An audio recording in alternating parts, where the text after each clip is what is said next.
Back here in Newfoundland, and yes, the celebration going on for the Growlers out on the ice and their fans that were in attendance for this game in a sellout crowd, and they get a chance to celebrate with the cup. It's certainly a disappointing end to the season, and I mentioned at the end of the broadcast, I mean, you hit this point of the year, somebody's going to win, somebody's going to lose, somebody's going to be happy, somebody's going to be disappointed, and in this case, it's the Toledo Walleye, certainly disappointed tonight.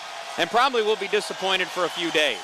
And then all of a sudden, you'll start to think back on this season, and I'm sure Kyle will touch on it as well, just the fact that, you ended up with a great season and a great playoff run. And when you think back of all the tumultuous points of the season, the times when I would come into the studio and I'd have to talk Eric off the ledge a little bit when he felt like things were going to go off the tracks a little bit, and Toledo would right the ship, and they would get their way, find their way into the playoffs, and it looked like, well, you know what, no one's going to beat Cincinnati. Well, you know what, Toledo punched them in the mouth, beat them in 5 games, moved on. Then it looked like, oh, man, they blew their chance to Tulsa with having that Game 6 loss at home, and then they go out to Tulsa and they dominate and win that game and get themselves here to Newfoundland. Then they lose the first 2, and you start to think, oh, no, this could go off in a hurry. Well, Toledo rebounded, took 2 out of 3 at home, just to get to this point. And even in this game, they give up the 3 goals in the second period to fall behind 4-1.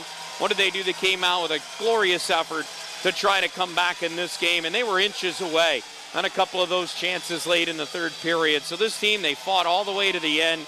There was no quit in them. They gave a terrific effort to try to come away with a victory here in Game 6, set up a Game 7, and who knows what would have happened if we had had a game here tomorrow night. But just not meant to be. In the end, the Newfoundland Growlers ended up being the best team in the Kelly Cup.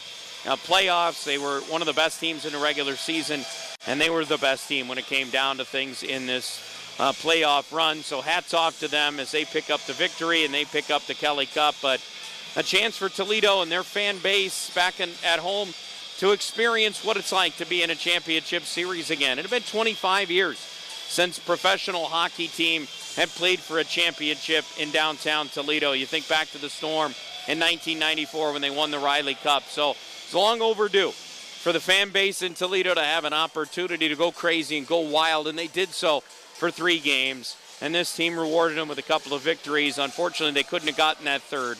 They had gotten Game 4, you would have set up for sure a Game 7, and that would have been cool to see in the Kelly Cup Finals. But not meant to be this year for the Toledo Walleye, but a great learning experience, and what a terrific season it was. And you know what? A great job by you guys back in the studio covering the Walleye all season long. It was a lot of fun working with you. I look forward to doing it again for baseball and the Toledo Mud Hens. Still a lot of season left to be played there. But a terrific run for the Toledo Walleye, unfortunately coming short tonight.